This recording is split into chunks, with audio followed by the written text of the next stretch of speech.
जय हिंद साथियों। बिहार शिक्षक भर्ती 2023 इसको आप सुपर टेट के रूप में भी आप देख सकते हैं। और सुपर टेट में अभी जैसा कि आपको पता है कि सिलेबस डिफाइन नहीं किया गया है कि किस तरह के प्रश्नों की प्रकृति रहेगी, सब्जेक्ट इसमें कौन कौन सा रहेगा, 100 क्वेश्चन रहेगा अथवा 150 क्वेश्चन रहेगा। लेकिन ये तो तय है कि कुछ पेपर जो अनिवार्य रूप से रहेगा, जैसे जीएस सेक्शन, चूंकि बीपीएससी एग्जाम कंडक्ट कर रही है तो जीएस सेक्शन वहां रहेगा ही रहेगा, और जीएस का अपना एक अलग स्टैंडर्ड होगा। एप्टीट्यूड यानी सीडीपी से रिलेटेड आपका रहेगा ही रहेगा। तो इन सब बातों पर हम बाद में चर्चा करेंगे, दूसरे वीडियो में चर्चा करेंगे। लेकिन आज हमारे साथ कश्यप सर हैं, और आपको ये पता होना चाहिए कि कश्यप सर का टीचिंग फील्ड में 25 वर्षों का अपना अनुभव है पढ़ाने का, और बहुत ही एक्सपीरियंस टीचर हैं। हम ये चाहते हैं इस वीडियो के माध्यम से कि बीपीएससी द्वारा कंडक्ट किया हुआ एग्जाम शिक्षक के लिए कौन कौन सा है और उसमें किस तरह का क्वेश्चन पूछा है। तो कई वीडियो में हम इसको आपको देने वाले हैं, बताने वाले हैं। जैसे कुछ दिन पहले हेडमास्टर का एग्जाम हुआ, प्रधान शिक्षक का, बिहार में। उसमें आप देखेंगे कि टोटल 150 क्वेश्चन पूछा गया था। 150 में 50% अप्रोक्स एप्टीट्यूड से रिलेटेड था, लेकिन बाकी 50% में आपका जीएस सेक्शन से क्वेश्चन था, मैथ से था, रीजनिंग से था, जीएस में भी करंट वगैरह से सब मिला करके क्वेश्चन था, अन्य सेक्शन से था। तो हम चाहते हैं कि एक बार इस तरह के क्वेश्चन का अभी कश्यप सर के द्वारा पूरा का पूरा 1 से 1.5 घंटे का ये क्लास आपका होगा, और सर हर क्वेश्चन का डिटेल डिस्कशन कराएंगे, जिससे कि आपको समझ में आएगा कि आखिर क्वेश्चन किस तरह का पूछा जा सकता है, जिससे कि आपको तैयारी करने में बहुत ज्यादा मदद मिलेगी। आपको सुपर टेट का एग्जाम देना है इस बार, तो निश्चित रूप से लास्ट तक देखिएगा, और हर क्वेश्चन का सर पूरा डिटेल बताते चले जाएंगे, इससे कि एक क्वेश्चन आप पढ़ेंगे तो उससे 5 से 7 8 क्वेश्चन भी नया साथ में तैयार होता चला जाएगा। आप लास्ट तक इसको देखने का प्रयास कीजिएगा। धन्यवाद। अब कश्यप सर आएंगे और पूरा जीएस का सेक्शन टोटल लगभग हमको लगता है कम से कम 45 से 50 क्वेश्चन होगा, पूरा क्वेश्चन आपको कराएंगे।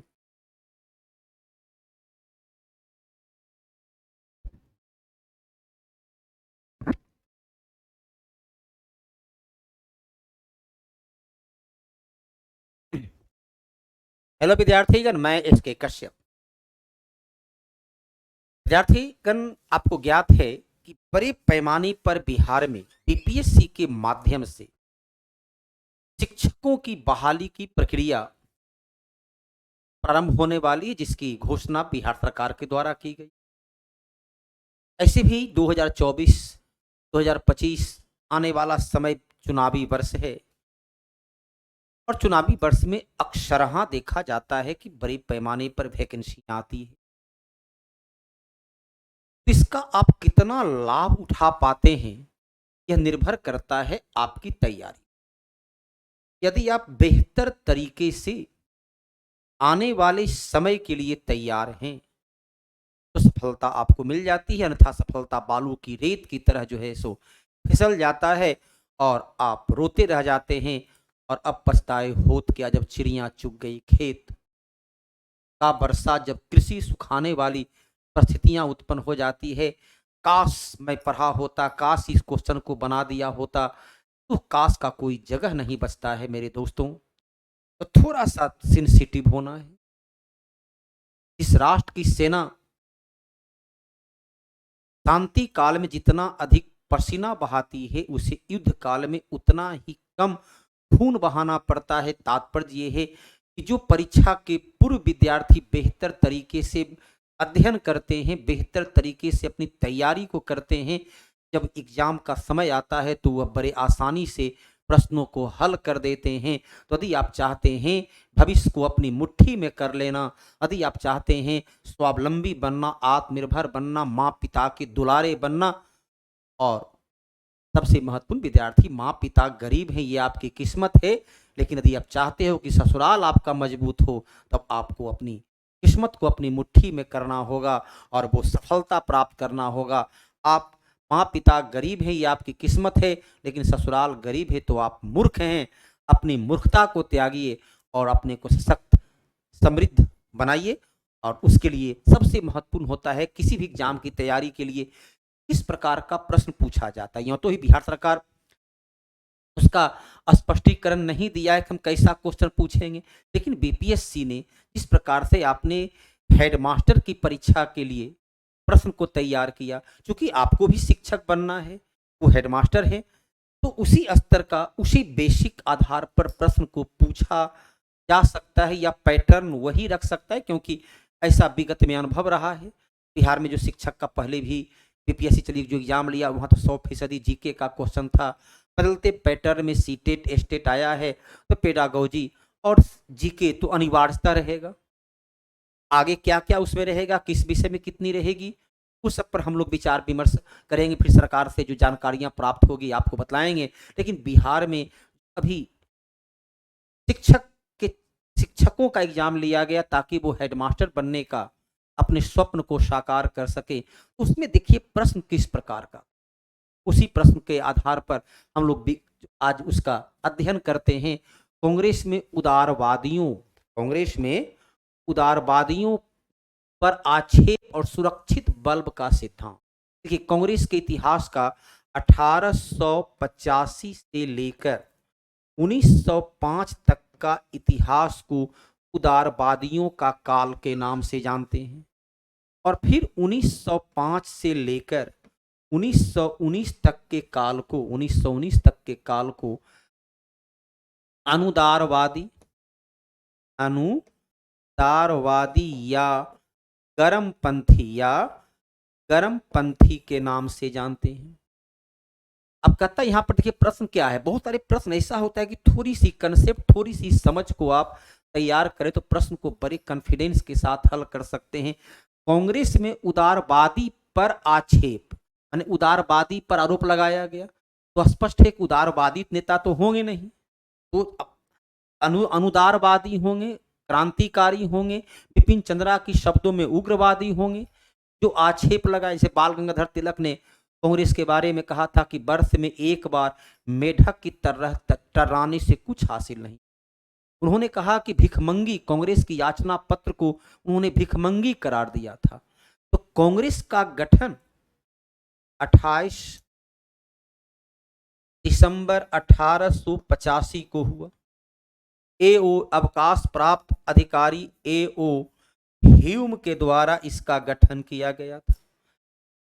तो सिद्धांत दिए अनुदारवादी की कांग्रेस की स्थापना का उद्देश्य राष्ट्र निर्माण, स्वतंत्रता का निर्माण करना, नागरिकों में जागृति पैदा करना नहीं, बल्कि सेफ्टी बल्ब, सुरक्षा कवच के रूप में अंग्रेजों के द्वारा लॉर्ड डफरिन के परामर्श पर एओ ह्यूम के द्वारा किया गया, ताकि भारत में होने वाले विद्रोह से अंग्रेज पूर्व में परिचित हो सके और उस विद्रोह की दमन के लिए वह तैयारी कर। तो सेफ्टी बल्ब के रूप में, जैसे आप पढ़ते हैं ज्योग्राफी में, ज्वालामुखी को पृथ्वी का सुरक्षा कवच सेफ्टी बल्ब कहा जाता है।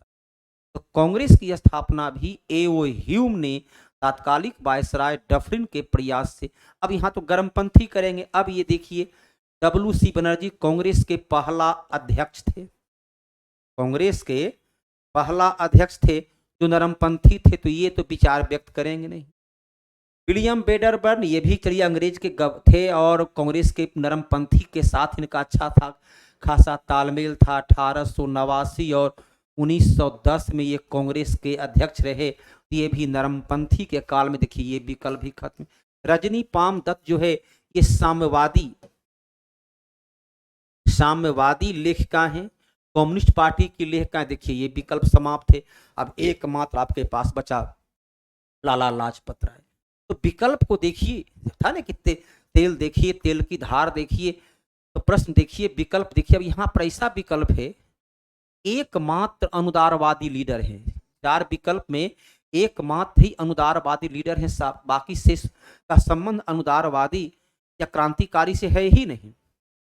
थोड़ा सा कंसेप्ट, थोड़ी सी समझ को तैयार कीजिए। देखिए प्रश्न का उत्तर कितनी सटीकता के साथ आएगा। स्वतंत्रता आंदोलन के प्रथम चरण में अतिवादी भारतीय नेतृत्व किसने किया? प्रश्न आपके सामने है। अतिवादी भारतीय नेतृत्व द्वारा निम्नलिखित में किसको साझा और संगठित किया गया? फिर अतिवादी मतलब क्या हुआ? गर्मपंथी। अतिवादी मतलब हो गया गर्मपंथी। क्रांतिकारी, अतिवादी क्या हुआ? क्रांतिकारी। अब क्रांतिकारी का जो काल रहा, स्वतंत्रता आंदोलन में क्रांतिकारी का काल 1919 से 1935 तक का, सॉरी, 1905 से लेकर 1919 तक का क्रांतिकारी का काल कहलाया। अब आप देखिए विकल्प में, आर्य समाज की स्थापना 1875 में कांग्रेस की स्थापना के पूर्व और स्वतंत्रता संग्राम माना जाता है 1885 से 1947 तक का काल को भारतीय स्वतंत्रता संग्राम के नाम से, ये जो है इस काल को स्वतंत्रता संग्राम के नाम से जाना जाता है। अब आप देखिए आज समाज के गठन 1875 में दयानंद सरस्वती के द्वारा किया गया। तो कांग्रेस की स्थापना के पूर्व एक विकल्प समाप्त हो गया। अब यहां पर है भारतीय विश्वविद्यालय अधिनियम, जो लॉर्ड कर्जन ने बनाया थी, तो शिक्षा के विकास के लिए था। यहाँ पर इसका निर्माण अंग्रेजों ने किया। इसका निर्माण जो है लॉर्ड कर्जन के द्वारा विश्वविद्यालय पर सरकारी नियंत्रण को स्थापित करने के लिए किया गया। इसका संबंध अतिवादी से है नहीं। असहयोग आंदोलन देखो कब हुआ, 1920 में, जो महात्मा गांधी काल के नाम से जाना जाता है। अब फिर देखिए विकल्प क्या है, बहिष्कार और स्वदेशी आंदोलन कब हुआ, तो 1905 में।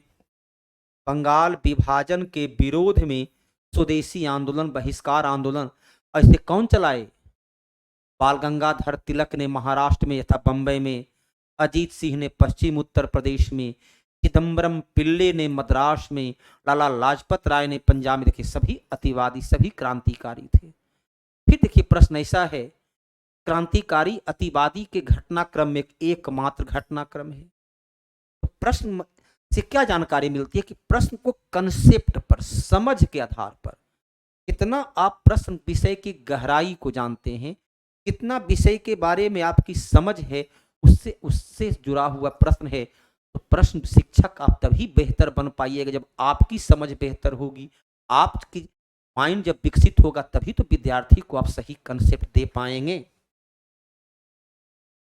महान वृद्ध नेता, grand old man of India, Dadabhai Nehru जी। एक प्रकार क्या हो गया, ये स्टैटिक जीके का क्वेश्चन इतिहास से जुड़ा है। जो इंग्लैंड की संसद में चुने जाने वाले प्रथम भारतीय थे, कांग्रेस के द्वितीय अध्यक्ष भी रहे। कांग्रेस में 1886 कलकत्ता अधिवेशन में अध्यक्ष रहे और 1906 में जब कांग्रेस ने पहली बार स्वराज की मांग किया, उस वक्त भी कांग्रेस के अध्यक्ष थे। 1891 में इंग्लैंड की संसद में चुने जाने वाले प्रथम भारतीय थे, वो कौन थे, the grand old man of India, Dadabhai Nehru ji. WC Banerjee Congress के पहला अध्यक्ष, कांग्रेस का प्रथम अध्यक्ष थे WC बनर्जी। गोपाल कृष्ण गोखले महात्मा गांधी के राजनीतिक गुरु, महात्मा गांधी के राजनीतिक गुरु, और MG रानाडे, इन्होंने 1867 में प्रार्थना सभा, 1867 में प्रार्थना सभा की स्थापना की। ये समाज सुधारक थे, महात्मा गांधी के राजनीतिक गुरु थे। WC बनर्जी कांग्रेस के प्रथम अध्यक्ष थे और Dadabhai Nehru ji, grand old man of India, Dadabhai Nehru जी को जाना जाता है महान वयोवृद्ध नेता। भारतीय राष्ट्रीय कांग्रेस की प्रथम महिला अध्यक्ष, देखिए सर, भारतीय राष्ट्रीय में एनी बेसेंट पहली महिला अध्यक्ष थी। 1917 के कलकत्ता अधिवेशन में एनी बेसेंट कांग्रेस की महिला अध्यक्ष के रूप में चुनी गई। सुचित्रा कृपलानी 1963 से लेकर 1967 तक कांग्रेस की यूपी में ये पहली महिला मुख्यमंत्री रही। सरोजिनी नायडू प्रथम भारतीय, प्रथम, एनी बेसेंट तो भारत की थी नहीं, वो तो आयरलैंड की महिला थी। तो प्रथम भारतीय 1925 कानपुर में, 1925 कांग्रेस का कानपुर अधिवेशन में प्रथम भारतीय महिला कांग्रेस की अध्यक्ष चुनी गई। और राजकुमारी अमृता कौर स्वास्थ्य मंत्री थे और पहली कैबिनेट मंत्री, ये जो है जवाहरलाल नेहरू की मंत्रिमंडल में शामिल थी, तो पहली चारों का संबंध कहीं न कहीं पहली महिला से है। अलग अलग कालखंड में चारों कती से बोलते हैं, ये तो ठीक है, क्वेश्चन इतिहास का है, लेकिन कहीं न कहीं ये स्टैटिक जीके से जुड़ा हुआ क्वेश्चन है। क्रिप्स प्रस्ताव कब आया? 1942 में। एक टूटते हुए बैंक पर बाद की तिथि का चेक। 1942 में क्रिप्स मिशन द्वितीय विश्व युद्ध के दौरान भारत आया था। इंग्लैंड की स्थिति बेहद उस वक्त कमजोर हो चली थी। इंग्लैंड की स्थिति जो है काफी कमजोर हो चली थी। अंतर्राष्ट्रीय दबाव में इंग्लैंड की तात्कालिक विंस्टन चर्चिल की सरकार ने क्रिप्स मिशन को भारत भेजा।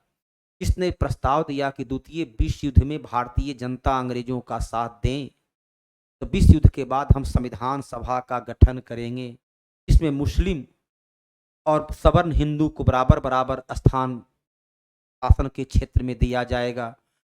लेकिन तब अंग्रेजों की स्थिति बहुत कमजोर थी। द्वितीय विश्व युद्ध में अंग्रेज हर मोर्चे पर, जब तक अमेरिका 7 दिसंबर 41 के बाद अमेरिका शामिल नहीं हुआ है, तब तक तो हर जगह कमजोर पड़ता जा रहा है। जहां महात्मा गांधी के द्वारा कहा गया था पोस्ट डेटेड चेक, अग्रिम भुगतान का चेक, बाद में जवाहरलाल नेहरू जोड़ दिए उस बैंक के नाम जो बैंक भविष्य में दिवालिया होने वाला है। अब यहां पर चूंकि पोस्ट डेटेड चेक, बाद की तिथि का चेक, बाद की तिथि का चेक, ये महात्मा गांधी तो बाद में जोड़ा गया, इसलिए दिया गया उत्तर हो जाता है महात्मा गांधी।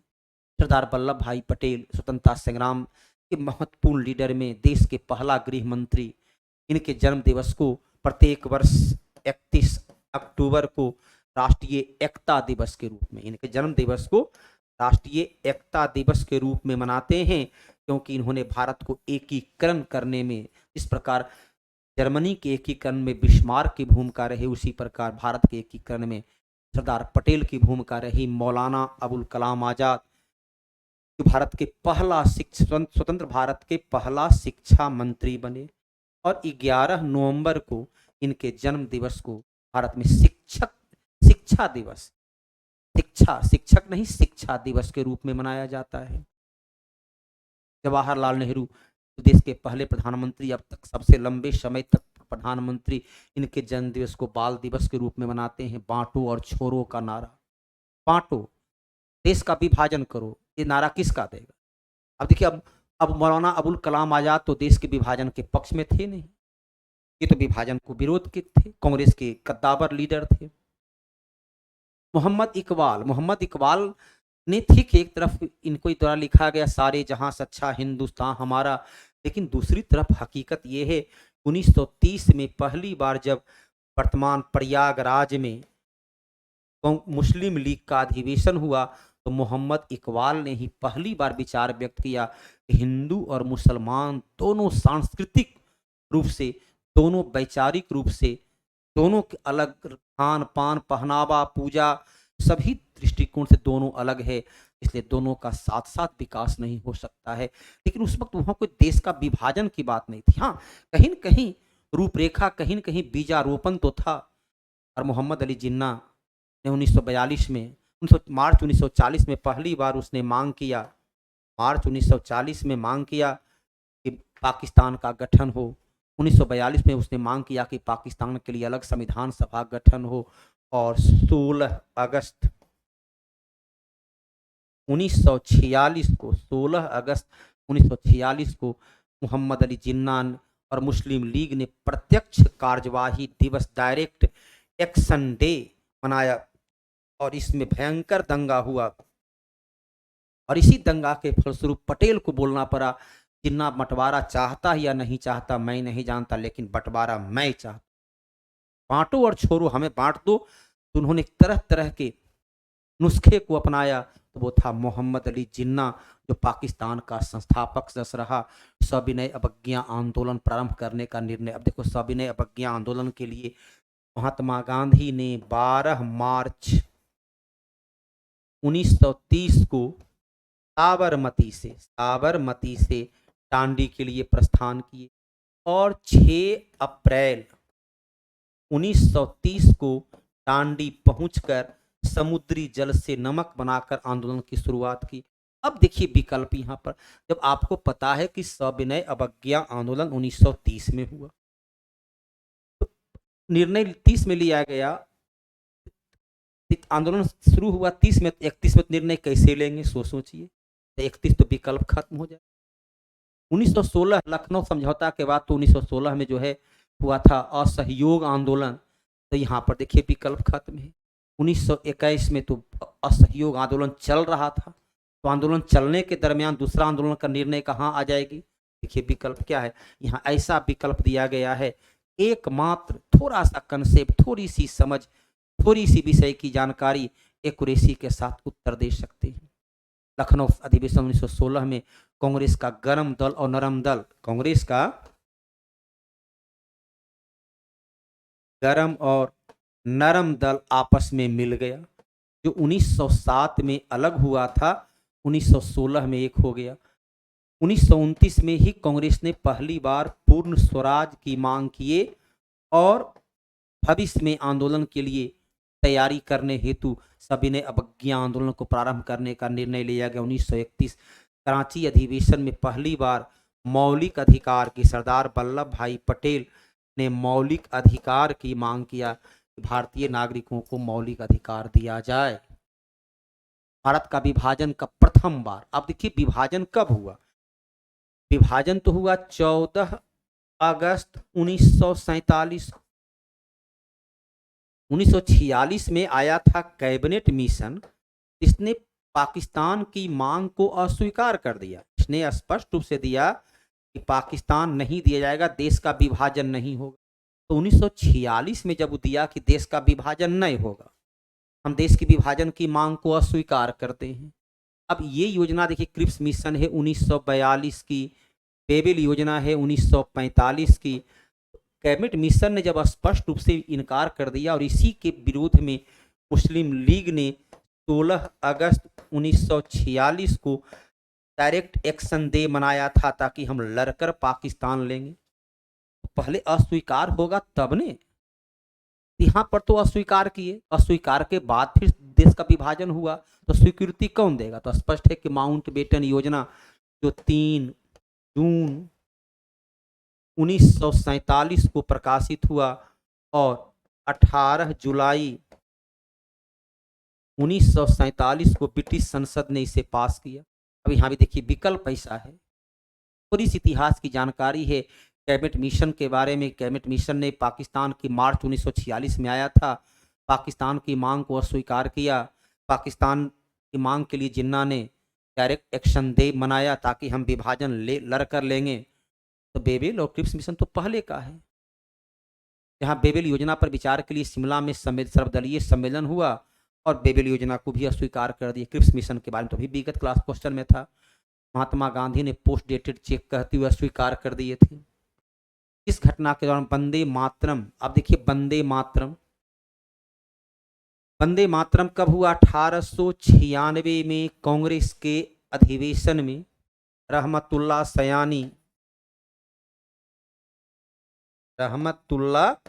सयानी उस वक्त कांग्रेस के अध्यक्ष थे। पहली बार कांग्रेस अधिवेशन में इसे गाया गया। आनंद मठ पुस्तक से इसे लिया गया। बंकिम चंद्र चटर्जी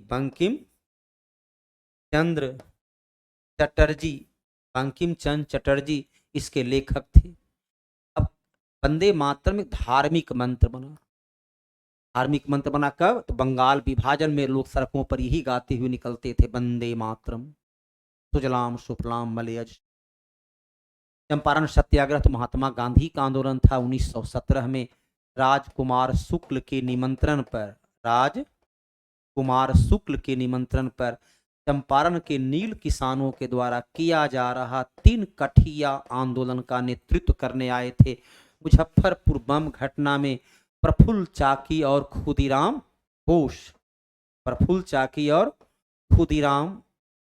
घोष शामिल थे। जहां ये घटना हुई थी 30 अप्रैल 1908, जहां मुजफ्फरपुर का बदनाम अधिकारी किंग्सफोर्ड के गाड़ी पर बम फेंका गया। अब संजोग ऐसा था कि उस दिन गाड़ी में कुछ इंग्लैंड की आई हुई महिला यात्रा कर रही थी, मर गई बेचारी वो, वरना किसी और को था, अमर कोई और गया। अंतर्गतवा जो है 11 अगस्त 1908 को खुदीराम बोस को फांसी दे दी गई और प्रफुल्ल चाकी ने तो स्वयं को गोली मार लिया था। होम रूल की घटना 1916 में क्षेत्रीय स्तर पर तिलक के द्वारा और राष्ट्रीय स्तर पर एनी बेसेंट के द्वारा इस आंदोलन को शुरुआत किया गया था। देखिए 4 घटनाक्रम। अब यहाँ पर देखिए एक महत्वपूर्ण विषय होता है कि जब आप अपने से प्रश्न बनाते हैं तो एक बार में केवल एक प्रश्न हल कर पाते हैं, और मुझ जैसे शिक्षक से, प्लेटफॉर्म जैसे कोचिंग से आप जुड़ जाते हैं तो परिणाम ये होता है कि प्लेटफॉर्म कोचिंग के माध्यम से जब आप पढ़ते हैं तो हर एक क्वेश्चन पर एवरेज तौर पर आप 4-5 क्वेश्चन को हल कर पाते हैं। तो अपने से जब बनाते हैं, सेट बनाते हैं, तो 100 क्वेश्चन में 100 सेट बनता है, लेकिन मुझसे और प्लेटफॉर्म से जुड़ जाते हैं तो एक बार में 400 से 500 क्वेश्चन उतना ही समय में बन जाती है। तो आपको जुड़ना कहाँ है, कहाँ से आप लाभान्वित होंगे। उसी प्रकार जब हम आगे कोर्स करेंगे, पढ़ाएंगे, तो पढ़ाने का अंदाज भी अंदाजे बयां कुछ इसी प्रकार होगा कि हर प्रश्न को, हर विषय को, हर तथ्य को पूरी तरह कंसेप्ट के साथ, पूरी समझ के साथ तार्किक रूप से आपके सामने रखा जाएगा, ताकि हर प्रश्न को आप पूरे कॉन्फिडेंस, एक्यूरेसी के साथ हल कर सकें। न कि तुक्का मार दिए, क्या पता नहीं सही होगा या नहीं। जो भी सही होगा वह कॉन्फिडेंस के साथ होगा। बस आप हम पर विश्वास कीजिए और सब परिणाम आप देखिए। न्यूनतम निवेश पर अधिकतम रिटर्निंग आपको कैसे मिलती है। इसकी अध्यक्षता के अंतर्गत मार्च 1940 में रामगढ़ में भारतीय राष्ट्रीय कांग्रेस का 1940 रामगढ़ आपका तब बिहार झारखंड का हिस्सा हुआ करता था। मौलाना अबुल कलाम आज़ाद उस वक्त कांग्रेस के अध्यक्ष बने और 1940 से लेकर 1946 तक लगातार कांग्रेस के अध्यक्ष रहे। 40 से 46 तक लगातार कांग्रेस के अध्यक्ष रहे। गुलाम भारत में सबसे लंबे समय तक कांग्रेस अध्यक्ष बने रहने का रिकॉर्ड इनके नाम ही है। जवाहरलाल नेहरू 1929 में पहली बार कांग्रेस के अध्यक्ष बने और पूर्ण स्वराज की मांग किए थे। राजेंद्र प्रसाद जब देश आज़ादी के बाद पहला अधिवेशन 1947 दिल्ली में अधिवेशन हुआ, उसकी अध्यक्षता राजेंद्र प्रसाद के द्वारा 1931 में सरदार वल्लभ भाई पटेल अध्यक्षता किए और पहली बार इन्होंने मौलिक अधिकार की मांग किया था।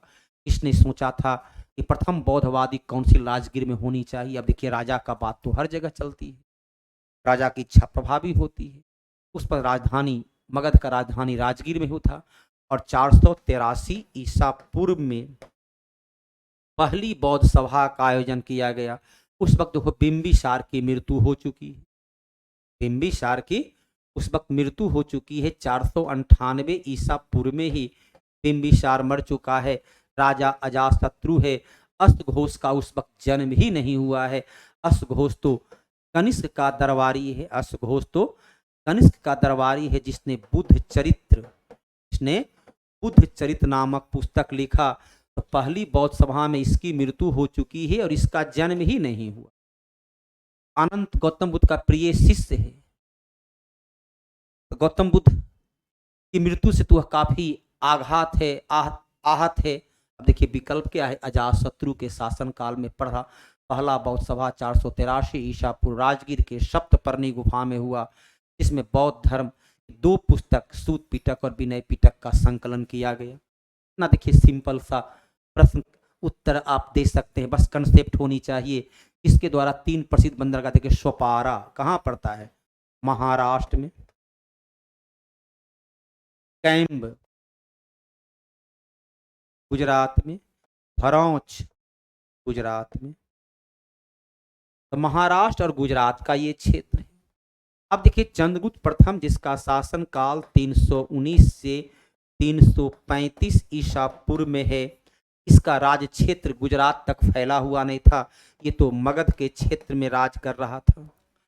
समुद्रगुप्त और कुमारगुप्त।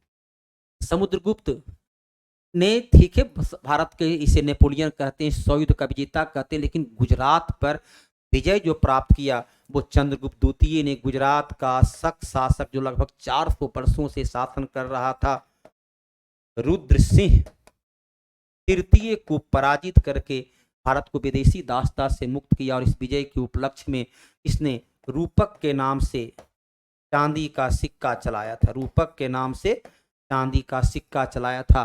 तो चंद्रगुप्त द्वितीय विक्रमादित्य ने गुजरात के शक शासक को हराया था, गुजरात के क्षेत्र पर विजय प्राप्त किया था। गुजरात के बगल में ही महाराष्ट्र है, तो इस क्षेत्र पर विजय प्राप्त करने वाला, ये कंसेप्ट का क्वेश्चन, इतिहास की गहराई का क्वेश्चन है। किसने जीता? समान अवस्था हम लोग क्या, समुद्रगुप्त 100 युद्ध का विजेता था, पूरे भारत को जीता। तो चंद्रगुप्त द्वितीय के पहले था तो उत्तर लगा देंगे, लेकिन वास्तव में गुजरात को, ठीक है, समुद्रगुप्त ने दक्षिण के 12 राज्य को हराया, आर्यावर्त के 9 राज्य को हराया, लेकिन गुजरात पर जो विजय प्राप्त किया वो था चंद्रगुप्त द्वितीय। चंद्रगुप्त द्वितीय जो शासन काल है वो है 375 से 414 ईस्वी, और भारत में जो 14 विक्रमादित्य नाम के राजा हुए उसमें सबसे प्रभावी चंद्रगुप्त द्वितीय ही था। प्रथम वह भारतीय मुसलमान, यहां पर देखिए शब्द है भारतीय मुसलमान, भारतीय मुसलमान जो दिल्ली का सुल्तान बना। प्रथम भारतीय मुसलमान एक के, या प्रथम के एक ही भारतीय मुसलमान था ही, उसका नाम था खुसरब शाह, जो कि खिलजी वंश का शासक मुबारक खिलजी, मुबारक खिलजी की हत्या करके, मुबारक खिलजी की हत्या करके चंद महीना तक 1320 में चंद महीना तक वो गद्दी पर बैठा था। वो था भारतीय मुसलमान खुसरब शाह, यहाँ पर विकल्प में है नहीं। मुबारक खिलजी, खिलजी वंश का अंतिम सुल्तान था। मसूद शाह गुलाम वंश का शासन काल था। नासिरुद्दीन महमूद शाह ये भी गुलाम, ये दोनों जो है गुलाम वंश का, ये दोनों गुलाम वंश का शासन है। नासिरुद्दीन महमूद शाह तो कहा जाता है कि टोपी सिलकर कुरान को लिखकर जीवन यापन करता था। अभी देखिए कुछ क्वेश्चन आपका प्राचीन भारत से है, ये क्वेश्चन देखिए मध्यकाल से है, कुछ क्वेश्चन आपका मॉडर्न हिस्ट्री से है। मतलब आपको इससे क्या हुआ कि संपूर्ण इतिहास को पढ़ना है। महान मुगल सम्राट जैसे बाबर, औरंगजेब, अब यहाँ देखिए फिर ये क्या है, मध्यकाल से आ गया। औरंगजेब तक 2 सम्राट राजपूत से पैदा हुए। अकबर की पत्नी के बारे में तो आपको भली भांति पता होगा कि अकबर हिंदू राजकुमारी सलीम की माता जोधाबाई ने उसे जन्म दिया था। तो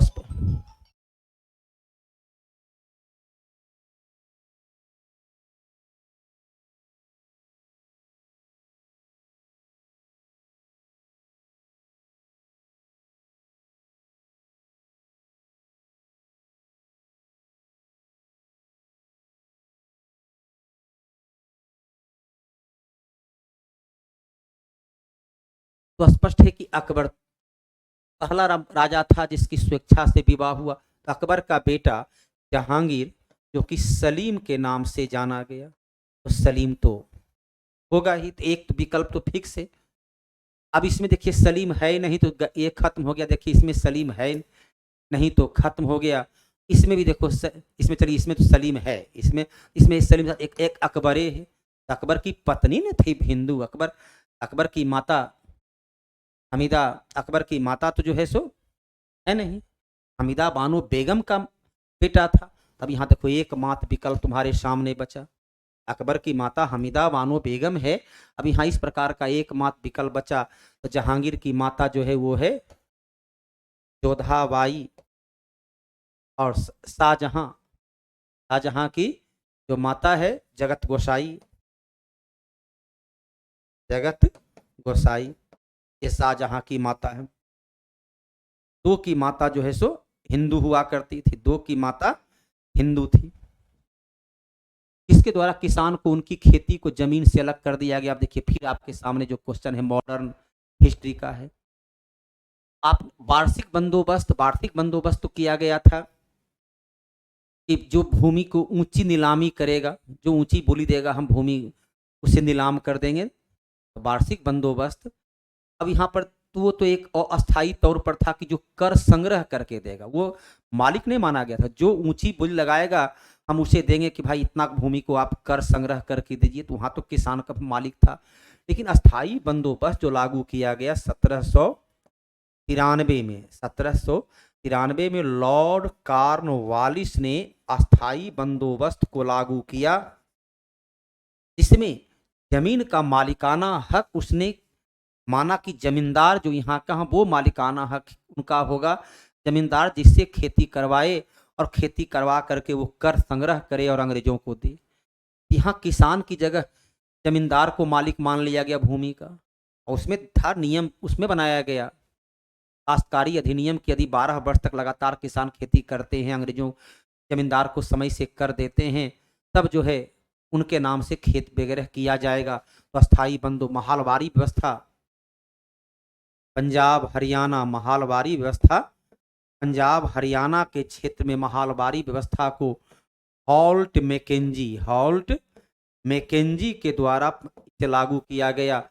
इसमें गांव या महाल के आधार पर जो परंपरागत रूप से भारत के मुखिया मुकद्दर चौधरी हुआ करते थे, उनको दिया कर संग्रह करके अंग्रेजों को देंगे। रैयतवारी व्यवस्था में सीधे रैयत मतलब किसान 1820 से 27 के बीच बम्बई और मद्रास प्रेसिडेंसी में अंग्रेजों ने 3 प्रकार की भू राजस्व नीति, बंगाल बिहार में अस्थाई बंदोबस्त, पंजाब हरियाणा में महालवारी और बम्बई और मद्रास में रेतवारी प्रणाली को लागू किया था। 3 प्रकार की भू राजस्व नीति को लागू किया गया था। 1893 में ब्राह्मण विधवा से, चलिए इसमें कुछ विशेष बतलाना है नहीं, ब्राह्मण विधवा से विवाह किए थे डी के कर्वे ही 1916 में पहली बार भारत में महिला विश्वविद्यालय की स्थापना डी के कर्वे के द्वारा ही 1916 में किया गया था। मालावारी जो है भारत में पहली बार लड़कियों के साथ जो अल्पायु में विवाह कर देते थे, उम्रदराज लड़कियों से विवाह कर देते थे, उसके रोकने के लिए यह नियम बनवाई सहमति अधिनियम। यदि लड़की का उम्र कम से कम 12 वर्ष से कम है तो उसकी सहमति की कोई वैल्यू नहीं, 12 वर्ष के बाद ही उसकी सहमति से संबंध बना सकते हैं, चाहे उसका पति ही क्यों न हो। तो मालवारी जो है पारसी महिला होते हुए भी हिंदू धर्म के महिलाओं के साथ की जा रहे अत्याचार के लिए लगातार काम किए। ज्योतिबा फूले 1873 में ज्योतिबा फूले के द्वारा सत्य शोधक समाज की स्थापना किया गया, ताकि समाज के जो पिछड़ा वर्ग है, दलित वर्ग है, उनका उत्थान किया जाए, उन्हें शिक्षा दीक्षा का। ये आपका आधुनिक भारत स्वतंत्रता संग्राम में उस वक्त के समाज सुधारकों के बारे में यह क्वेश्चन दिया हुआ है। इस अधिनियम ने इंग्लैंड में होने वाली वार्षिक परीक्षा के माध्यम से सिविल सेवकों की नियुक्ति की अनुमति मिला। 1853 के चार्टर एक्ट के द्वारा इंडियन सिविल सर्विस प्रतियोगिता के लिए प्रतियोगिता परीक्षा का आयोजन करने का निर्णय लिया गया, और पहली बार 1855 में प्रतियोगिता परीक्षा, पहली बार 1922 में इंग्लैंड के शासक भारत में भी प्रतियोगिता परीक्षा का आयोजन किया गया। 1833 के चार्टर एक्ट के द्वारा शिक्षा का माध्यम अंग्रेजी को बनाया गया। 1858 के अधिनियम के आधार पर भारत में ईस्ट इंडिया कंपनी का शासन को समाप्त करके ईस्ट इंडिया कंपनी के शासन को समाप्त कर दिया गया, और सीधे ब्रिटिश महारानी के हाथों में भारत की शासन को सौंप दिया गया।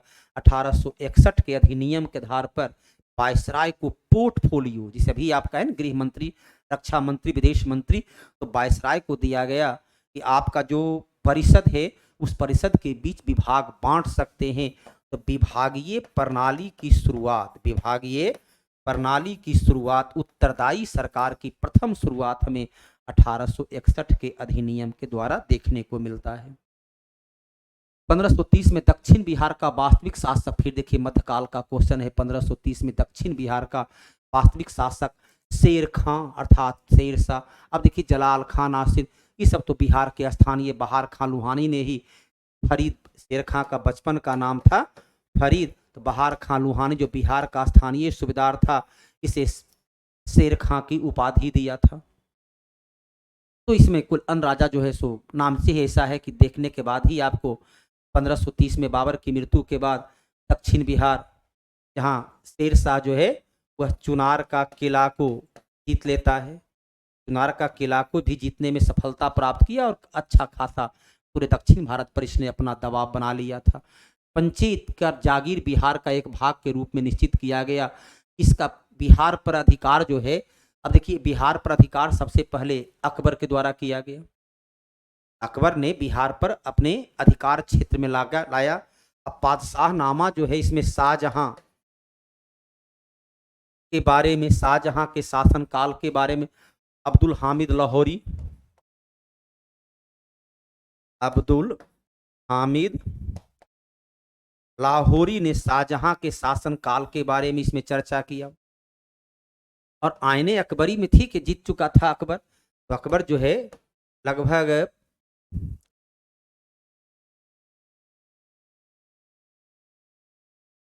1573 से 78 में अकबर ने बिहार पर विजय प्राप्त कर लिया। और आईने अकबरी का उस वक्त अधिकांश भाग की रचना हो चुकी थी। तारीख शेर शादी, इस शेर शाह के काल में लिखा गया है। तारीख शेर शादी का जो जानकारी मिलती है, अब्बास खां शेरवानी, अब्बास खां शेरवानी ने इसकी रचना किया था। तो शेर शाह के बाद जहांगीर नामा अर्थात तुजुक ए जहांगीरी, तो जहांगीर अकबर का बेटा था, उसमें बिहार में कोई पंचायत का एक जागीर के रूप में स्पष्ट रूप से उल्लेख किया है। तो इसकी जानकारी थी, एकदम बहुत गहराई का क्वेश्चन है। अब देखते हैं कुछ क्वेश्चन की भी है, कुछ क्वेश्चन ऐसा है कि प्रश्न को और विकल्प को देखकर हल कर सकते हैं। कुछ क्वेश्चन जो है विषय की गहराई का क्वेश्चन है।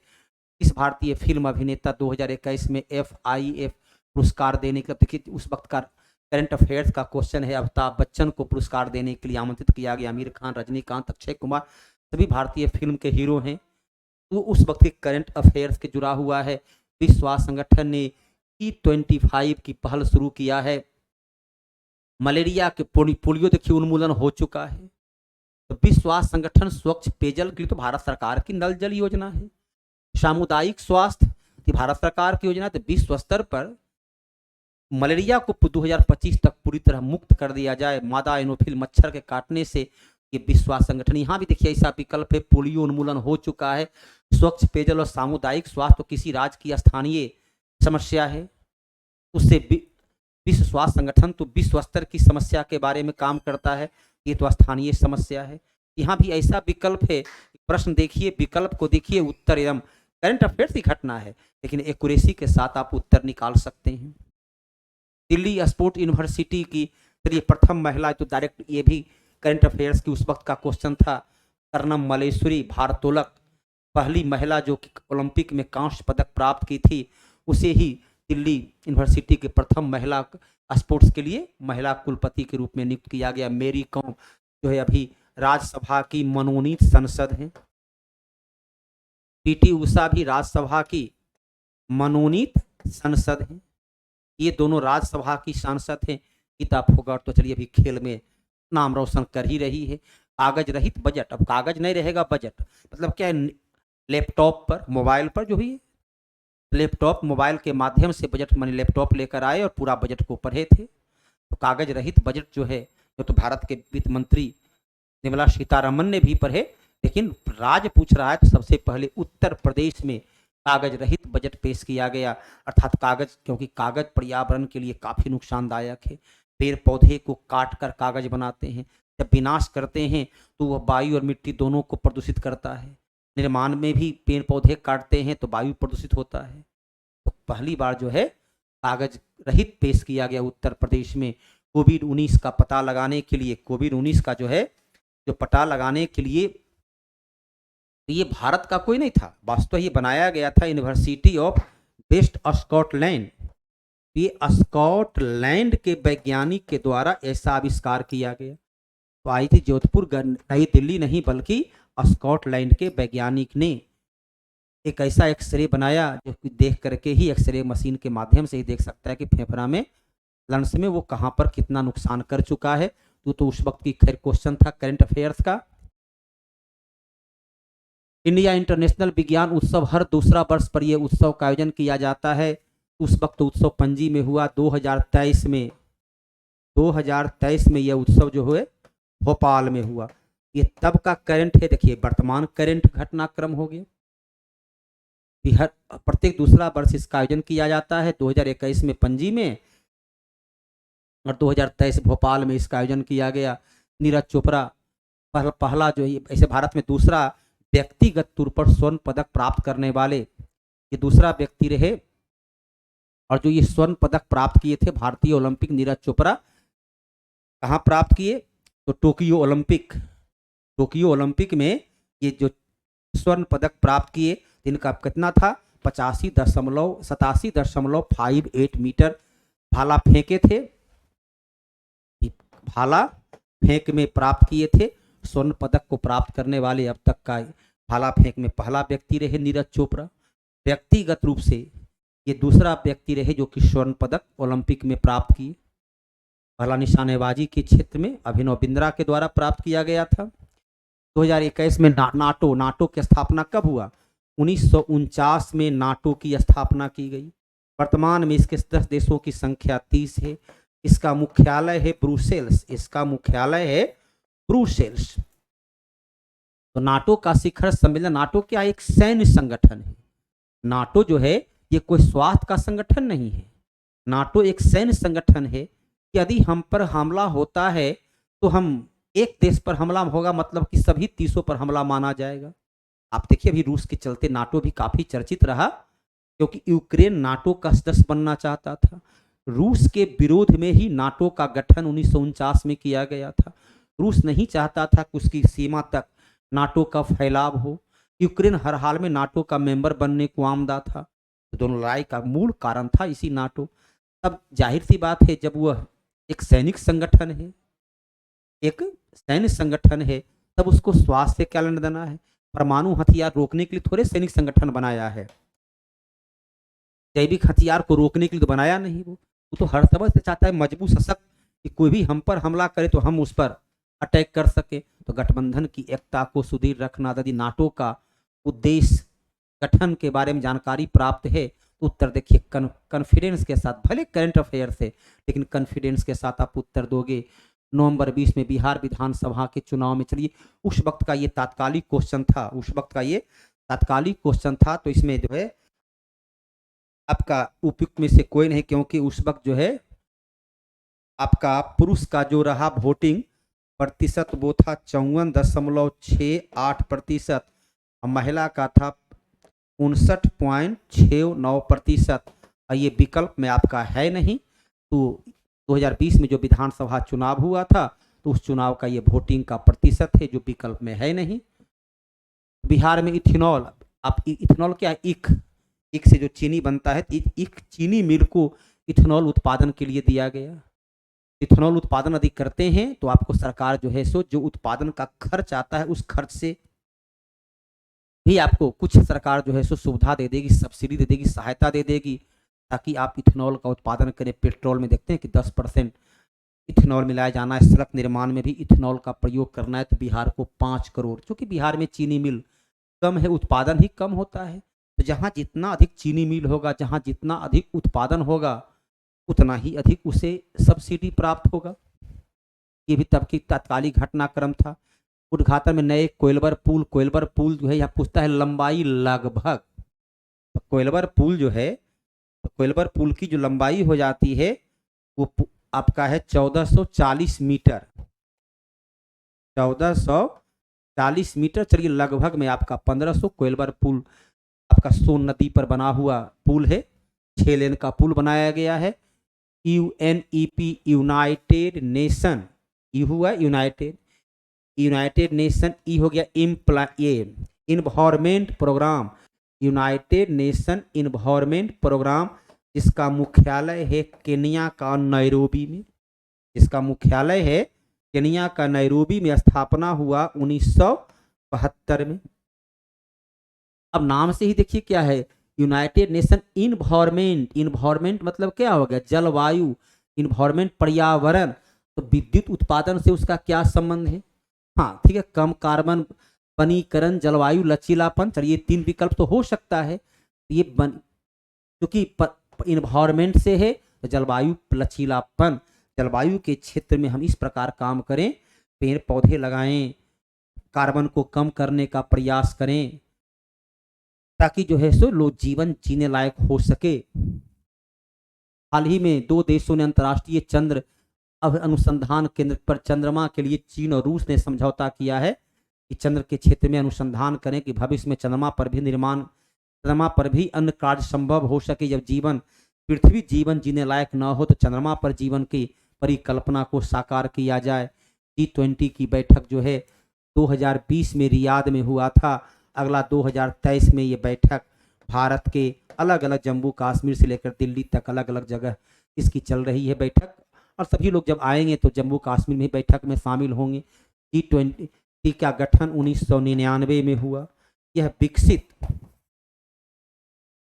यह जो है विकसित और विकासशील देशों का संगठन है। विकसित और विकासशील देशों का संगठन है।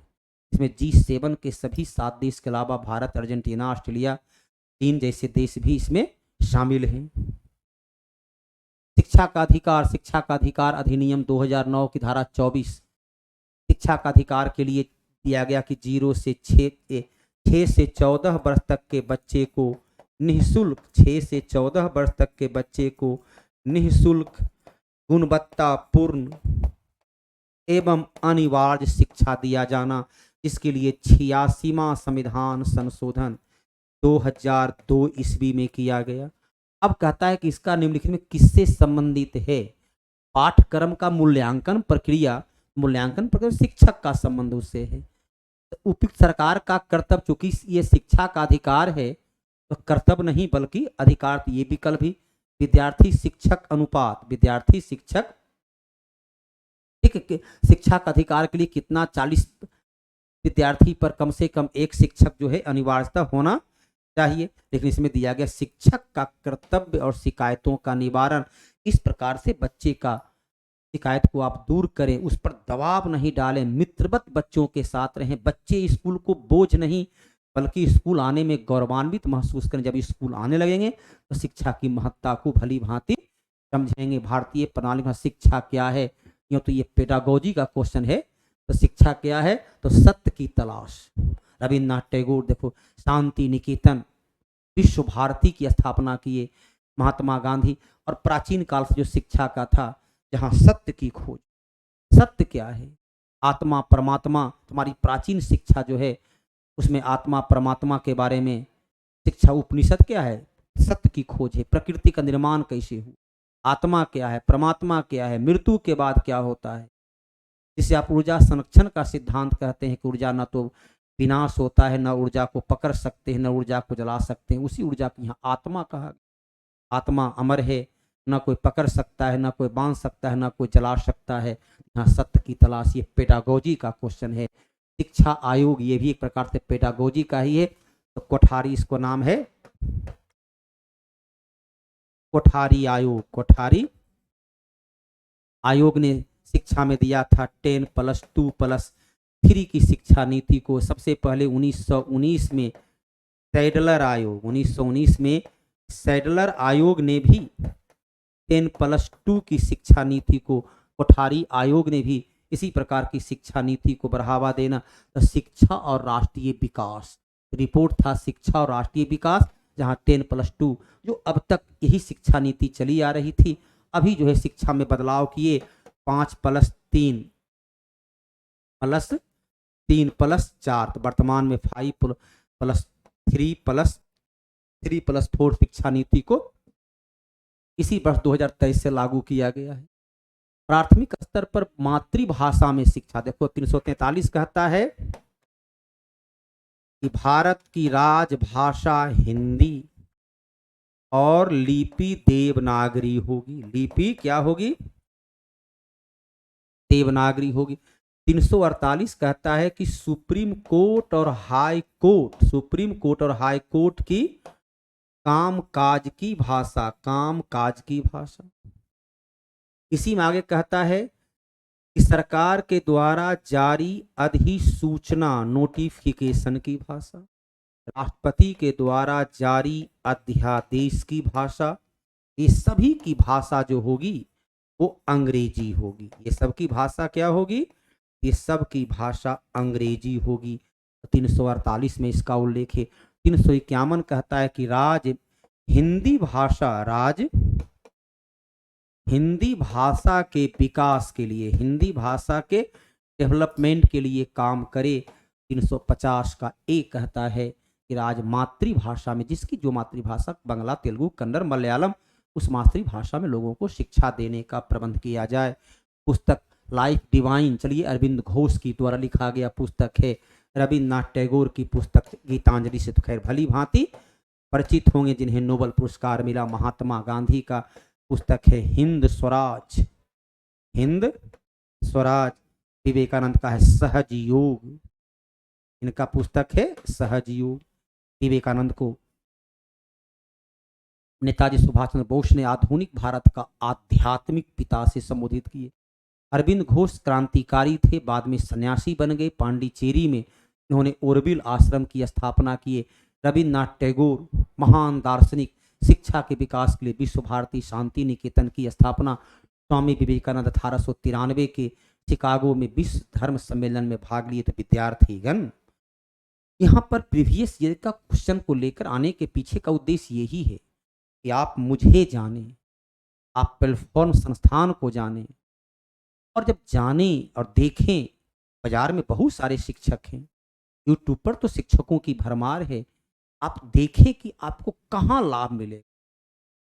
निवेश चाहे धन का हो या समय का हो, दोनों की महत्ता होती है। न्यूनतम निवेश और अधिकतम रिटर्निंग प्राप्त करना आपका अधिकार है, कर्तव्य है। जीवन पथ पर आगे बढ़ना है, भविष्य को अपनी मुट्ठी में करना है। अतीत की घटनाओं को भूल करके न रहो, न निराश करो मन को, कुछ काम करो, कुछ काम करो। यदि आगे बढ़ना है तो आपको देखना होगा कहाँ मेरा समय और धन सुरक्षित है, कहाँ से हम अधिकतम रिटर्न प्राप्त करते हैं। तो मैं अपने आप को आपके सामने रखा कि मेरे पढ़ाने का तरीका, मेरे बताने का तरीका, मेरे विषय की गहराई का नॉलेज क्या है, ताकि आप उसे देखें और देख समझ करके आप चयन करें और अधिकतम लाभ उठाएं। बच्चे के किस आयु वर्ग के शिक्षा का अधिकार ही बतलाए थे कि 86वां संविधान संशोधन के द्वारा, 86वां संविधान संशोधन के द्वारा 2002 में अनुच्छेद 21A को जोड़ा गया और दिया गया 6 से 14 वर्ष तक के बच्चे को निःशुल्क गुणवत्तापूर्ण और अनिवार्य शिक्षा प्राप्त करने का अधिकार। शिक्षा का अधिकार अधिनियम 2009 में शिक्षक के लिए प्रति सप्ताह कम से कम क्लास चलता है 5 दिन 9 दिन, सोमवार से शनिवार तक। शनिवार को तो हाफ होती है, 5 दिन फुल क्लास होती है। तो कम से कम जो है 45 घंटा एक सप्ताह में आपकी उपस्थिति 45 घंटा स्कूल में हो, 45 घंटा सप्ताह में आप अनिवार्यतः काम करें। ऐसे सामान्य अवस्था में 48 घंटा है साप्ताहिक काम, लेकिन चूंकि शिक्षक है तो शनिवार को हाफ छूट होता है, इसलिए 45 घंटा निर्धारित किया गया है। 10+2 शिक्षा नीति भी बतला चुके हैं। कोठारी आयोग 10+2+ राधा कृष्णन आयोग की सिफारिश पर विश्वविद्यालय अनुदान आयोग, विश्वविद्यालय अनुदान आयोग का गठन किया गया। राष्ट्रीय शिक्षा नीति 1986 जो अब तक चला रहा था, और इसी की जगह पर 2023 में नई शिक्षा नीति 5+3+3+4 शिक्षा नीति को अपनाया गया है। तो कोठारी आयोग के सिफारिश पर भारतीय संविधान का कौन सा अनुच्छेद किसी व्यक्ति को कानून के समक्ष समानता, अब देखिए कानून के समक्ष समानता सुरक्षा प्रदान करता है। अनुच्छेद 343 तो ही बतला चुके थे कि भारत की राजभाषा हिंदी होगी। अनुच्छेद 46 जो राज्य का नीति निर्देशक तत्व है, ये कहता है कि राज्य जो है ऐसी व्यवस्था करे कि जो सामाजिक रूप से, आर्थिक रूप से और शैक्षणिक रूप से जो वर्ग पिछड़ गया है, सामाजिक, आर्थिक और शैक्षणिक रूप से पिछड़े हुए वर्ग की जो समस्या है उसको निदान करे, सामाजिक उत्थान करे, आर्थिक उत्थान करे, शिक्षा शैक्षणिक उत्थान करे। अनुच्छेद 14 यही तो आपका आंसर है। कहता है विधि के समक्ष समानता, कानून सभी नागरिक के लिए समान हो। कानून के आधार पर किसी नागरिक के साथ भेदभाव नहीं, समानता। अनुच्छेद 19 से वाक स्वतंत्रता, बोलने का अधिकार, विचार को अभिव्यक्ति, भाषण देने का अधिकार, विचार को अभिव्यक्त करने का अधिकार, इसी अधिकार के तहत प्रेस या समाचार पत्र को स्वतंत्रता प्रदान की गई है। चलिए तो साइंस मैथ का क्वेश्चन है, मैथ है। चलिए, भौगोलिक क्षेत्रफल में बिहार का सबसे छोटा जिला शिवहर और सबसे बड़ा जो हो जाता है वो है पश्चिम चंपारण। सबसे छोटा शिवहर, शिवहर अंतिम विद्यार्थी, शिवहर का जो क्षेत्रफल है, शिवहर का जो क्षेत्रफल आपका पड़ता है, तो शिवहर का क्षेत्रफल मात्र 444 वर्ग किलोमीटर, 444। उसके बाद नंबर दूसरा पर क्षेत्रफल में है शेखपुरा, जहाँ 689 वर्ग किलोमीटर। और पश्चिम चंपारण, पश्चिम चंपारण जो है क्षेत्रफल के दृष्टिकोण से सबसे बड़ा है, लगभग 5228 वर्ग किलोमीटर। भारत का, बिहार का सबसे छोटा शिवहर और सबसे बड़ा पश्चिम चंपारण। बिहार के निम्नलिखित जिलों में किस जिलों में धारवाड़ चट्टान, देखिए धारवाड़ चट्टान में लोहा पाया जाता है, धारवाड़ चट्टान में लोहा पाया जाता है। तो कैमूर की जो पहाड़ी है, कैमूर की पहाड़ी में क्या पाया जाता है? कैमूर की पहाड़ी देखी जाना जाता है चूना पत्थर के लिए। कैमूर की पहाड़ी चूना पत्थर के लिए जाना जाता है। चूना पत्थर कैमूर की पहाड़ी में है जो नवीनतम है, जबकि धारवाड़ प्राचीनतम होती है। नवादा, गया और जमुई में धारवाड़ चट्टान है, लेकिन कैमूर में चूना पत्थर, यहाँ पर अवसादी चट्टान है। यहाँ पर जो है अवसादी चट्टान की बहुलता है। वन्य जीव पक्षी अभ्यारण्य में कहता है भौगोलिक रूप से सबसे बड़ा। अब देखिए यहाँ पर जो विकल्प आपके सामने है, क्षेत्रफल यदि सबका आप मिला लें तो वाल्मीकि अभ्यारण्य राष्ट्रीय जो बाघ के लिए, बिहार का एकमात्र बाघ के लिए है, ये है 545 वर्ग किलोमीटर। भीम बांध जो मुंगेर में है वो 682 वर्ग किलोमीटर। कैमूर, कैमूर जो हो जाता है 1342 वर्ग किलोमीटर। और गौतम बुद्ध ये है 259 वर्ग किलोमीटर। तो स्पष्ट है कि सबसे बड़ा जो है वो कैमूर का क्षेत्रफल है। कैमूर जो है, ऐसे भारत में बिहार में सबसे अधिक वन क्षेत्र भी कैमूर में ही पाया जाता है। प्रशासनिक प्रभाग में किसके पास सबसे कम जिला है?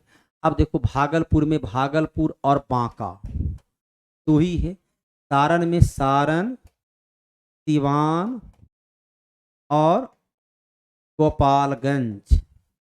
कोसी, कोसी में हो जाता है सुपौल, सुपौल, मधेपुरा और सहरसा। पटना में पटना,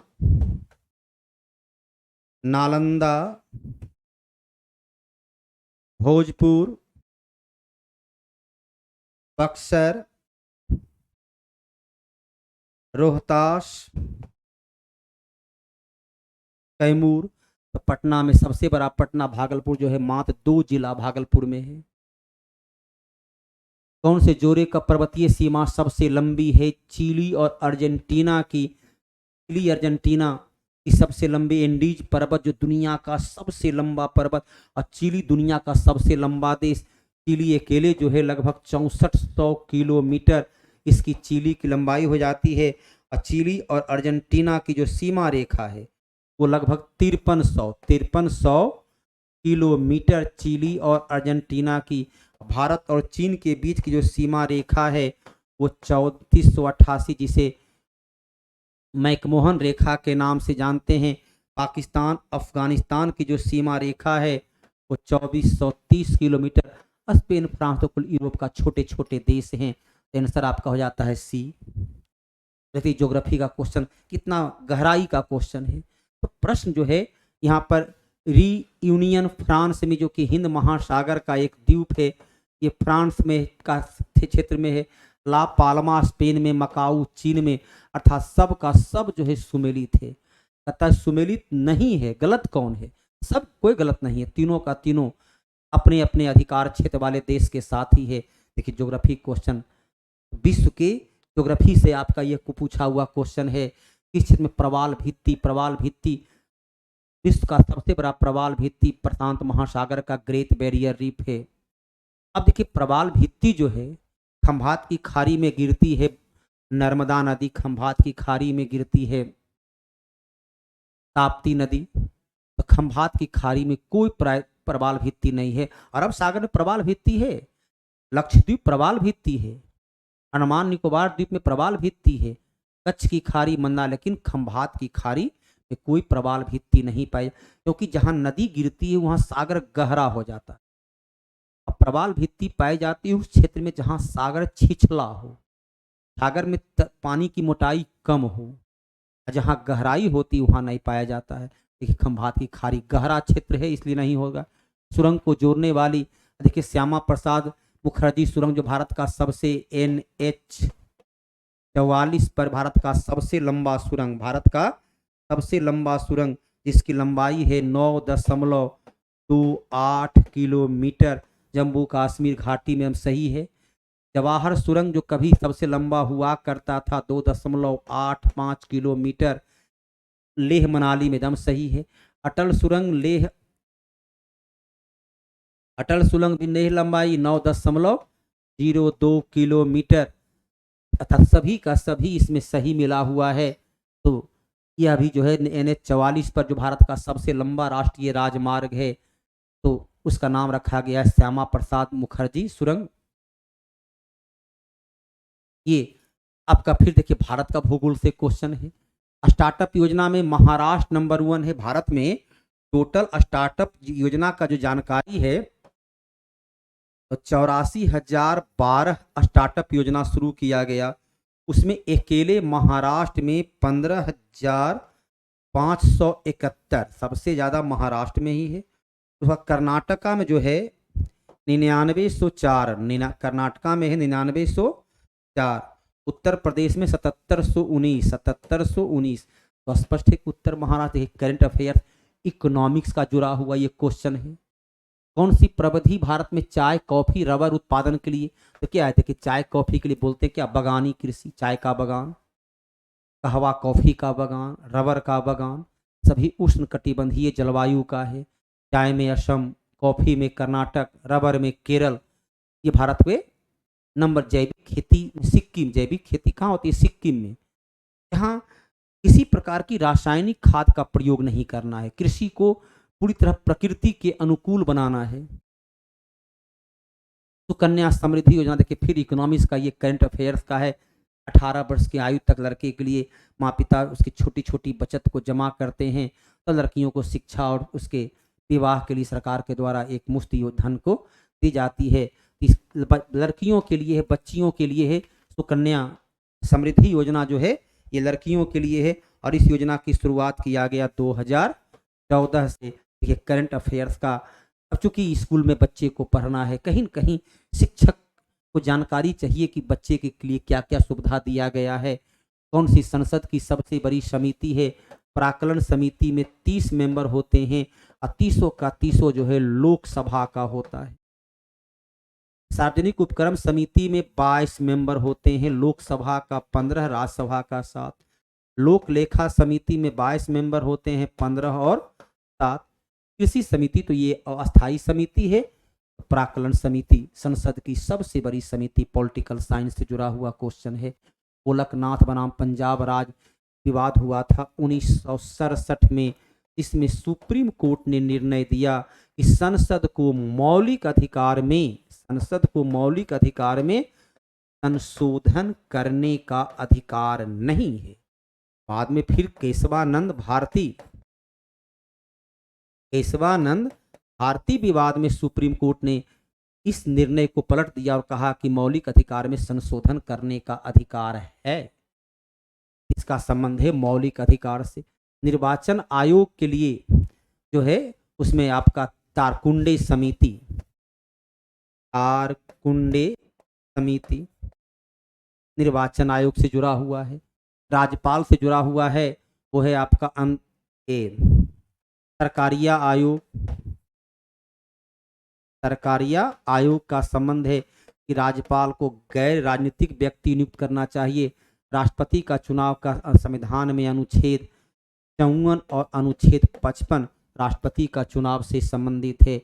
बिहार राज्य का पहला मुख्यमंत्री डॉक्टर श्री कृष्ण सिंह लालू प्रसाद यादव 1989 में मुख्यमंत्री बने। राबड़ी देवी मुख्यमंत्री जो है, ये लगता है कि 1996 के बाद राबड़ी देवी बनी होगी। नीतीश कुमार 2004 से वर्तमान समय में भी मुख्यमंत्री हैं।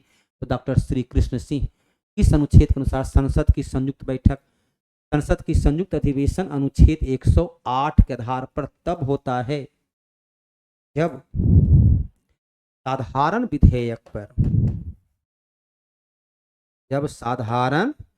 विधेयक पर दोनों सदनों में मतभेद हो, जिसकी अध्यक्षता लोकसभा अध्यक्ष करते हैं, जिसकी अध्यक्षता लोकसभा अध्यक्ष के द्वारा किया जाता है। अनुच्छेद 123 के आधार पर राष्ट्रपति अध्यादेश जारी करते हैं। राष्ट्रपति जो अध्यादेश जारी करते हैं तब जब संसद की बैठक नहीं चल रहा हो तब राष्ट्रपति अध्यादेश जारी करते हैं। विशेष परिस्थिति में तैयार किया गया कानून हुआ, विशेष परिस्थिति में तैयार किया गया कानून है। अनुच्छेद का 122 का संबंध विधायी कार्य से, विधायिका से है और 142 का भी संबंध जो हो जाता है वो विधायिका से ही हो जाता है। ऐसे न्यायपालिका से उसका संबंध है, इसका संबंध न्यायपालिका से, इसका संबंध विधायिका से हो जाता है। अगर पंचायत विघटन हो जाए, पंचायत को भंग कर दिया जाए तो अनुच्छेद 243 का ई नंबर का पॉइंट कहता है कि पंचायती राज का कार्यकाल 5 वर्ष का होगा और इसे यदि समय से पहले भंग कर दिया गया तो 6 माह के अंदर नया चुनाव कराया जाना अनिवार्य है। अनुच्छेद 243 के आधार पर पंचायती राज का चुनाव राज्य सरकार पंचायत राज निर्वाचन आयोग के माध्यम से कराता है। जैसे लोकसभा में, विधानसभा में होता है कि सीट खाली होने पर 6 महीना के अंदर चुनाव होता है, उसी प्रकार पंचायत में भी 6 महीना के अंदर चुनाव कराना होगा, क्योंकि अब संवैधानिक संस्था है। सर्वोच्च न्यायालय ने किस केस में निजता का अधिकार 2017 में कहा कि निजता, प्राइवेसी, गोपनीयता का अधिकार मौलिक अधिकार है। कोई भी व्यक्ति, आपका शरीर आपका है, कोई भी व्यक्ति आपके शरीर का, आपके फोटो, चाहे वो आपका समान अवस्था हो या स्नान करते या सोते अवस्था में, फोटो नहीं खींच सकता है। आपका फोटो कहीं शेयर नहीं कर सकता है। आप पति पत्नी या स्त्री पुरुष संबंध वो व्यक्तिगत क्षेत्र है। किसी का आईडी प्रूफ, उसका पारिवारिक स्थिति, आर्थिक स्थिति, वो उसका गोपनीय विषय है, उसकी जानकारी किसी को नहीं दी जा सकती है। 2017 में अनुच्छेद 21 के तहत सुप्रीम कोर्ट ने इसे मौलिक अधिकार जस्टिस पट्टा स्वामी केस में माना। केशवानंद भारती में 13 जज अब तक का सबसे बड़ा खंडपीठ था, इसमें सुप्रीम कोर्ट ने कहा कि संसद को मौलिक अधिकार सहित संविधान के किसी भाग में संशोधन करने का अधिकार है, लेकिन संविधान की मूल भावना में परिवर्तन नहीं होना चाहिए। संविधान सभा में प्रांतीय संविधान समिति के अध्यक्ष थे सरदार पटेल। के.एम. मुंशी प्रारूप समिति के एक मेंबर थे। भोला भाई देसाई जो 1946 में आजाद हिंद फौज पर जब मुकदमा चला था लाल किला में, उस लाल किला के मुकदमा में ये सहनवाज सहगल और ढिल्लो का पैरवी करने वाले वकील के नेतृत्व कर रहे थे भोला भाई। और सूर्य सेन 1930 में मास्टर सूर्य सेन के नेतृत्व में चटगांव में जो शस्त्रागार पर हमला किया गया,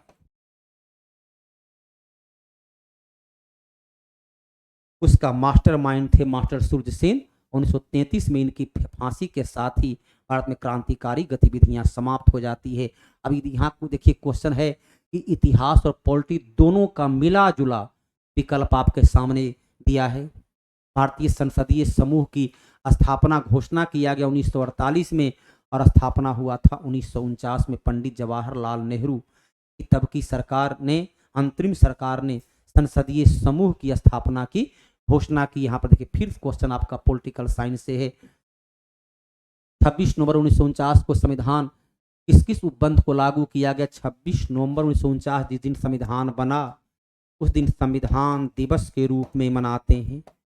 संविधान दिवस के रूप में मनाते हैं। 15 अनुच्छेद को लागू किया गया।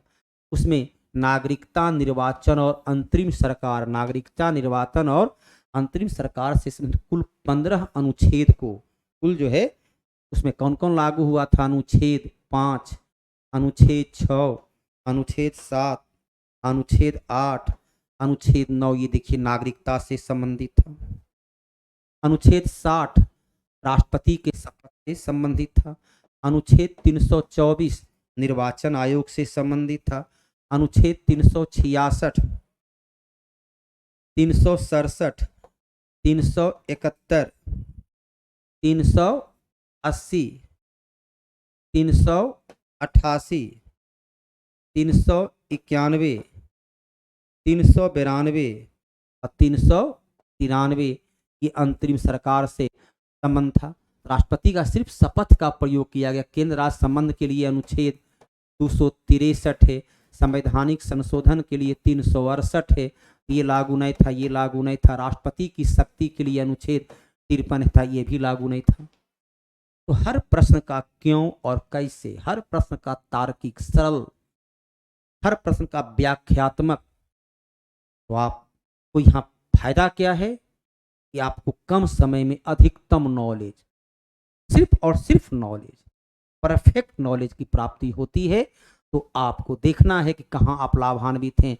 औद्योगिक नीति 1948 सबसे पहली बार 1948 में, फिर 1956 में, फिर 1980 में और 1991 में औद्योगिक नीति आई। तो 1948 से 1900 भारत की अर्थव्यवस्था को बनाया गया मिश्रित अर्थव्यवस्था। 1991 में पूंजीवादी अर्थव्यवस्था की ओर उन्मुख किया गया। साम्यवादी अर्थव्यवस्था की शुरुआत 1917 रूस से होती है, जब रूस में साम्यवादी सरकार की स्थापना की जाती है। भारतीय अर्थव्यवस्था कैसी अर्थव्यवस्था है? एक मिश्रित अर्थव्यवस्था है। इसमें उद्योगों को 3 भागों में, सार्वजनिक क्षेत्र, निजी क्षेत्र और मिश्रित, पैसा जिस पर सरकार चलाए, जिस पर निजी चलाए, जहां दोनों मिलकर।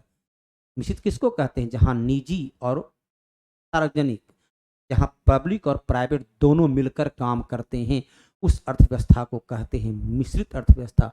जहां उत्पादन में केवल और केवल सरकार का अधिकार हो, उसे कहते हैं साम्यवादी। जहां केवल निजी का अधिकार हो, उसे कहते हैं पूंजीवादी। जहां आय और संपत्ति के असमान वितरण को कम करने का प्रयास किया जाए, जो साम्यवादी का ही एक उदाहरण है, वो होता है समाजवादी। अब देखो फिर करंट अफेयर से क्वेश्चन जुड़ा हुआ है। बिहार आर्थिक सर्वेक्षण जो इकोनॉमिक्स का है 2020-21 में, ग्रामीण बिहार में महिला का श्रमिक अनुपात कितना है? तो महिला का जो श्रमिक अनुपात रहा है वह 9.8% है, जो विकल्प में है नहीं। तब उस वक्त के करेंट डाटा पर जो बजट पेश किया गया, आर्थिक सर्वेक्षण पेश किया गया 2011 के अनुसार बिहार का लिंगानुपात 918 है। मैंने प्रत्येक 1000 पुरुष पर 918 महिला बिहार में है। लिंगानुपात काफी कम है। आर्थिक सर्वेक्षण 2021 के स्थिर मूल्य पर बिहार की अर्थव्यवस्था की वृद्धि दर, बिहार की अर्थव्यवस्था का जो वृद्धि दर रहा 10.98, जो विकल्प में आपका है नहीं, तो उपयुक्त में से कोई नहीं। भारत में सबसे ज्यादा विकास दर हुआ था 10.98% की दर से। 15वां वित्त आयोग के अध्यक्ष NK सिंह बिहार के ही हैं। 15वां वित्त आयोग का कार्यकाल है 2020 से 2025 तक। MM खुसरो 11वां वित्त आयोग के अध्यक्ष थे। सी रंगराजन 12वां के अध्यक्ष थे। YB रेड्डी 14वां के अध्यक्ष थे। तो सभी के सभी यहाँ जो है वित्त आयोग अनुच्छेद 280 के आधार पर अनुच्छेद 280 के आधार पर वित्त आयोग का गठन राष्ट्रपति के द्वारा किया जाता है। वित्त आयोग का कार्यकाल 5 वर्ष का होता है। मानव विकास सूचकांक जो 1990 से जारी की जाती है, इसमें शिक्षा, जीवन प्रत्याशा और आय, इन तीनों के आधार पर मानव विकास रिपोर्ट को संयुक्त राष्ट्र संघ की संस्था यूएनडीपी के द्वारा जारी की जाती है। 1990 से जारी किया जाता है, जीवन प्रत्याशा रखा जाता है। कौन से सांकेतिक आवश्यक है? जीवन प्रत्याशा इसको आवश्यक है। स्कूल की प्रत्याशित वर्ष स्कूल का माध्य वर्ष नहीं, बल्कि जीवन प्रत्याशा, क्योंकि इसमें शामिल है आय और शिक्षा के आधार पर, तो ये अनिवार्य है। बाकी दोनों जो है सो अंतिम शिक्षा दी जाती है, स्कूल का प्रतिशत वर्ष नहीं वगैरह देखते हैं उसमें। राष्ट्रीय आय पर कृषि साख के लिए सबसे बड़ी संस्था नाबार्ड है। 1982 में शिवरामन समिति के सिफारिश पर इसका गठन किया गया। ये कृषि साख का सबसे बड़ी संस्था है। सहकारी साख समिति गठन 1904 में, सहकारी बैंक का गठन 1920 में, वाणिज्यिक बैंक का राष्ट्रीयकरण 1969 में किया गया। इससे पहला वाणिज्यिक बैंक जो था वह 1780 ईस्वी का बैंक ऑफ हिंदुस्तान था। तो नाबार्ड जो कृषि साख के लिए दीर्घकालीन ऋण देता है, इसकी स्थापना 1982 में की गई थी। सरकार ने सिफारिश किया कि किसान की आय, अशोक दलवाई समिति ने दिया कि यदि कृषक भारत को मजबूत सशक्त बनाना चाहते हैं तो किसान का इनकम दुगना करना होगा, किसानों की जीवन दशा को बेहतर करना होगा, उत्पादन की उचित फसल देना, उचित कीमत देना होगा, उनके उत्पादन को बाजार उपलब्ध कराना होगा और उन्हें सिर्फ चावल दाल ही नहीं बल्कि बाजार आधारित कृषि करने के लिए उन्हें प्रेरित करना होगा। उर्जित पटेल आरबीआई गवर्नर थे, रंगराजन आरबीआई गवर्नर थे, शांता कुमार बीजेपी के लीडर थे। आत्मनिर्भर भारत योजना में क्या है कि 2020 में इस प्रकार कोरोना संकट के काल में सारा विश्व जो है अपने अपने देश में सिमटने लगा, उसमें इसे लागू किया गया था। इसमें था कि अर्थव्यवस्था को हम इतना मजबूत कर लें, आत्मनिर्भरता प्राप्त कर लें, ताकि हमारे देश उत्पादन हब बने, हमें विदेश से सामान की आवश्यकता कम हो, ताकि अपने महंगाई पर नियंत्रण है, लोगों को रोजगार मिल सके। आधारिक संरचना को मजबूत करने के लिए भारतमाला योजना, इसमें माल ढुलाई और यात्री की गति को बढ़ाने के लिए इसकी शुरुआत की गई थी 2015 से। काम शुरू हुआ 2017 से 2022 तक इसे पूरा करने का लक्ष्य रखा गया था, लेकिन पूरा नहीं हो पाया।